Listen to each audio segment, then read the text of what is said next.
Hello, and welcome back, ladies and gentlemen. Good evening once again, and welcome to the series ETBFSI Budget 2022. Let's get into the NBFC session and let's see what is that NBFC sector has got from the Union Budget 2022. And I have with me Mr. Umesh Revankar, VC and MD of Shriram Transport Finance Company. Mr. Revankar, glad to have you. Yeah, very nice meeting you, Amol. Yes, good to see you, sir. Ladies and gentlemen, and Mr. Revankar, we're supposed to have Mr. George Alexander Muthoot, the MD of Muthoot Finance, but unfortunately, somehow we are in a terrible time, some major problems happen sometimes. So there is some family emergency because of which he's unable to join today. Otherwise, he was really excited to be part of this session.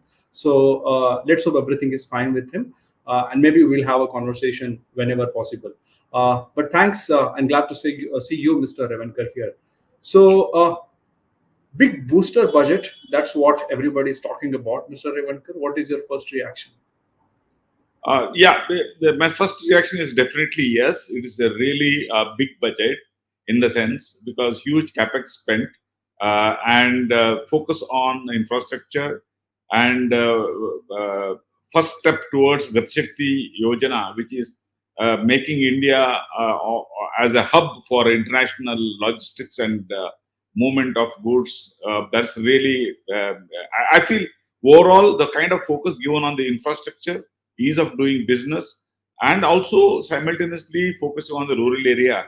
Uh, I think finance minister has done a lot of balancing act and trying to give focus on certain challenges which to immediately to create an employment because the huge infrastructure outlay is definitely right focus because the employment generated out of real estate and infrastructure is huge and also they have tried to give some focus on the rural area. Overall, I feel it is a very good, progressive, and bold budget. Okay. Noted your points, Mr. Revankar, and let me get into some specifics. I had Mr. Chandrasekhar Ghosh sometime back here from Bandhan Bank, and also, Vibha Padalkar from HDFC Life and Tapan Singhal from Insurance, who also praised the infrastructure boosting which the government has made. Obviously, the capex cycle has been also increased to 35%, which is really interesting and unusual. But Mr. Revankar, my straightforward question to you is: does it empower you in terms of, does it make you more confident in terms of disbursing more funds or going aggressively in the market? Or, in other words, do you see a credit growth in your commercial vehicle segment now? Definitely, yes. See, what happens is when there is a focus on infrastructure, automatically the movement of the goods are in bulk, like cement, steel, they all a requirement for building that infrastructure, and to some extent, it will have a impact on the real estate also, because there is also focus on the building new houses and infrastructure of tap water. See, all these things creates a demand for movement of large commodity products. So whether it is steel and the cement, plus added there are so many other things which are bulk in nature move.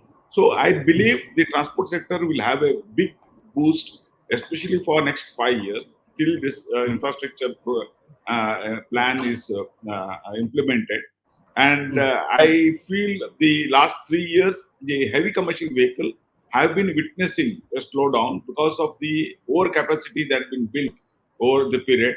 Especially between 15 to 18, lot of overcapacity plus the axle weight norms again created overcapacity that will get absorbed and the new demand will come. So for us, definitely it is for vehicle financing segment. Yes, it is a very positive, and I feel it will make us very confident to grow more than double digit in this scenario. Right. Noted your points, Mr. Revankar, but as they say, devil lies in the details, right? And the government has actually initiated many plans. National Infrastructure Pipeline, which was announced last year, the Bharat Mala and the Sagar Mala projects were also announced. Obviously, there has been a pickup on the roadsides. Some 25 kilometers roads have been built every day. But what are the, has government tried to kill those gaps in terms of the major challenges that happens in the policy front specifically to boost the infrastructure? It's not just allocating a budget and disbursing funds to the various ministries to the build the roads, but it's also about acquiring land. It's also about giving a lot of clearances. Do you see that is also going to happen, or the execution will still remain a challenge? What is your view there? See, this government has been proactive. They have been forefront in acquiring land and making things easy for the infrastructure building. So I feel government is really doing a great job. Plus, they have now announced the National Infrastructure Bank. So what was lacking for the infrastructure is a long-term, long-tenor funds being available for the construction activity. Hmm. Typically, bank lend 3 to 5 years, and for banks to lend beyond 5 to 7 years becomes a challenge because most of their resources are short term, which is Right. deposit in nature. So, getting a long term resources through a national bank which is focused Right. on infrastructure, I think is a step in the right step. Plus, they are Right. also talked about national ARC, which will Yes. probably help to take away some of the stuck proposal, which Hmm. long have been into challenge. So I think overall the clog will get cleared, and plus the resources will be made available for longer tenor. That will create enablement. So I think that's where, if at all, this plan of both national district bank, ARC plus the infrastructure bank both come in place immediately, it will give a lot of support for the infrastructure company to play a major role. Okay. Uh, what do you think about the investments? Will the investors will be now more confident than ever to pump in more funds? Because uh, fortunately, on a GDP side, if you look at, we many times we had over ambitious targets. We used to talk about double-digit growth, or maybe a growth more than 9 to 10% or something. But the economic survey has come to a very conservative, numbers, 8 to 8.5% of a GDP growth. That is one. And second, the investments are the capital expenditure is the projection of capital expenditure is really huge. Do you think this will attract a lot of investments, or investors will be more confident now to pour funds?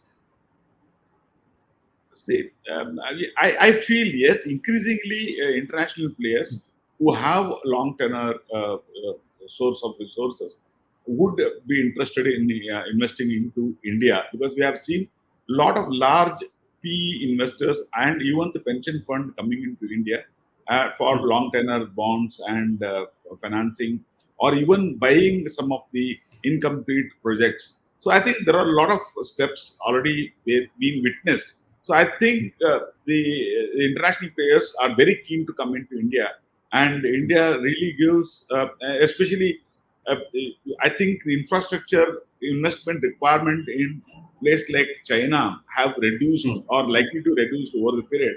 They have to Hmm. move to a new place where there is a long-term development and the focus on long-term development. And India Hmm. is right time of investing, and right time really showing the will to change the perception of the players who normally who come in for a very short period and go away.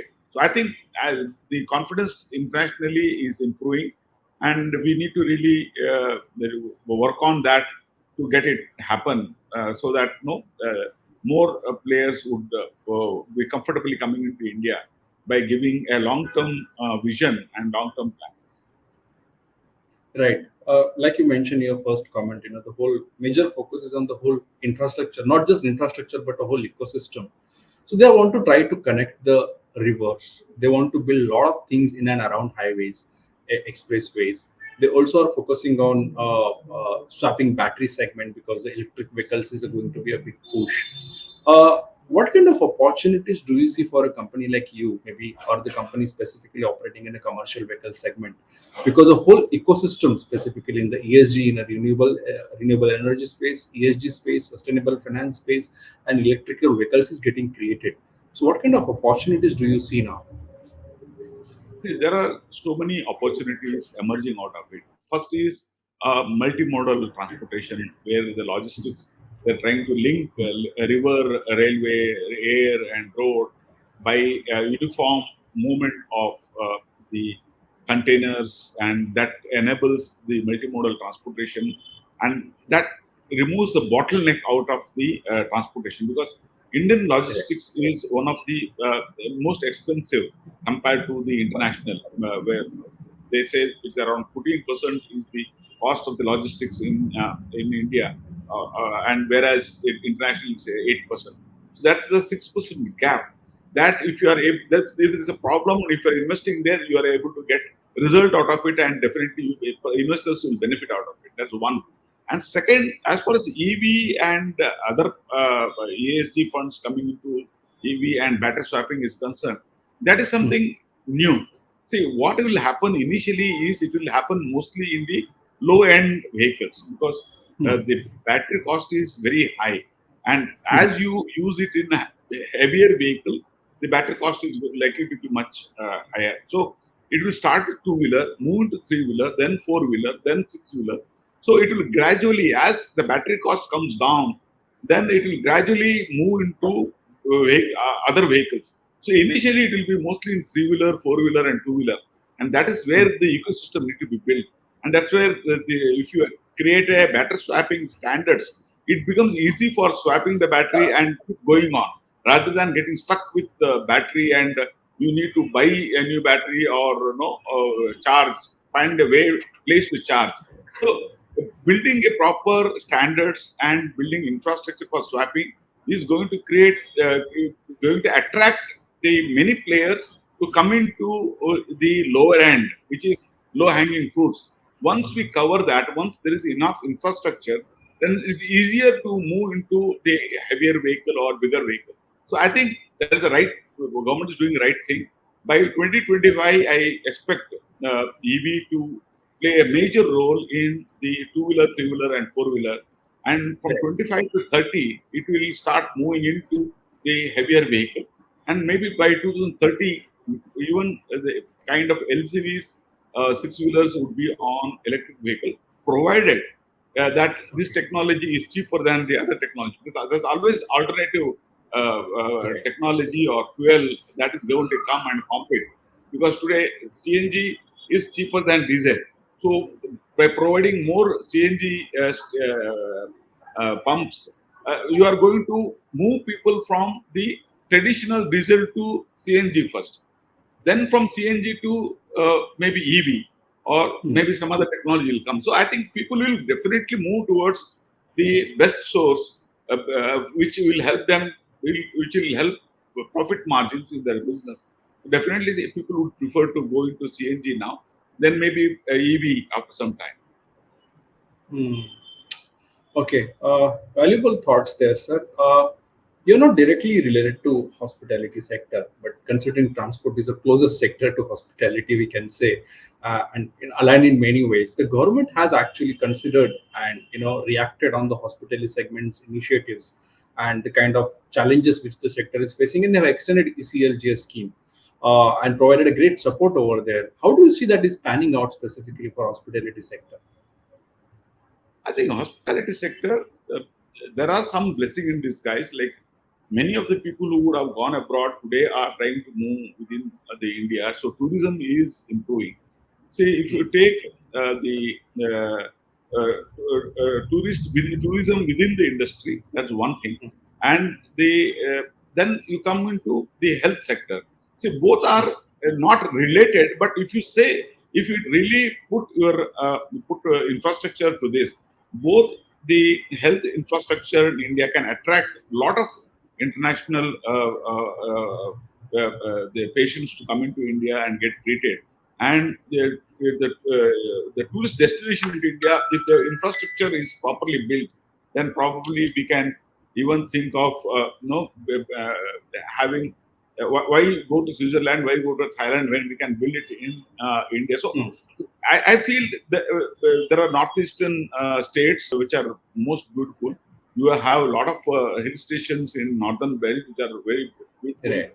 There are beach stations in entire southern India, the southern tip.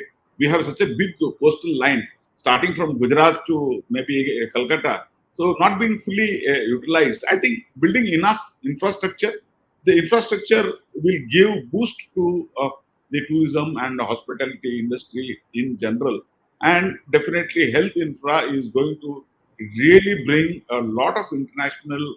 Uh, I don't call it as tourism, but international people traveling into India for the health benefit, which we offer one of the cheapest in the world, and we have the best doctors and health workers in India world. Okay, noted your points. Before I let you go, I still have one more minute left. Let me ask you one question. Obviously, the budget looks very ambitious. The projects are the announced are really interesting and unusual. But if I ask you one thing, that what did you miss in the budget? What you wanted to see which you didn't find today? What will be your answer? See, just focusing on my industry, for NBFCs, we were asking for a refinancing agency or a bank or body for NBFC, because we feel that in certain times, uh, getting bank to lend to us becomes a little challenging. So we were looking for it. We were, because the way NHB is there for housing finance company, for NBFC, we need some kind of a refinancing body, which initially we expected Mudra to do it, but we still feel that is something which we would be looking for, so that the NBFC, which is normally lends credit to the unbanked and underbanked people, they need a continuous source of resources. That is something which we still feel the government and the central bank to look into it, so that there is good growth for of the credit for the, of credit for the underbanked and unbanked community, especially MSME sector. True. True. Noted your points, Mr. Revankar, and let's hope that the government will look into it. Actually, one interesting thing that the government has been doing is they're not relying on budget to announce everything. As and when they want to announce something which they think is important, they will announce it the other way around also. And I think they have taken many such decisions earlier. So, if they feel something like this, maybe they can do it without budget also. But great talking to you, Mr. Revankar. Thank you for sharing your meaningful thoughts and reactions on the budget at ETBFSI Live Budget 2022. Thank you so much. Thank you, Amol. Thank you. And ladies and gentlemen, please stay back. We will be back here after 5 minutes with an economist from RBL Bank, and we'll discuss the impact in an economist's perspective of budget.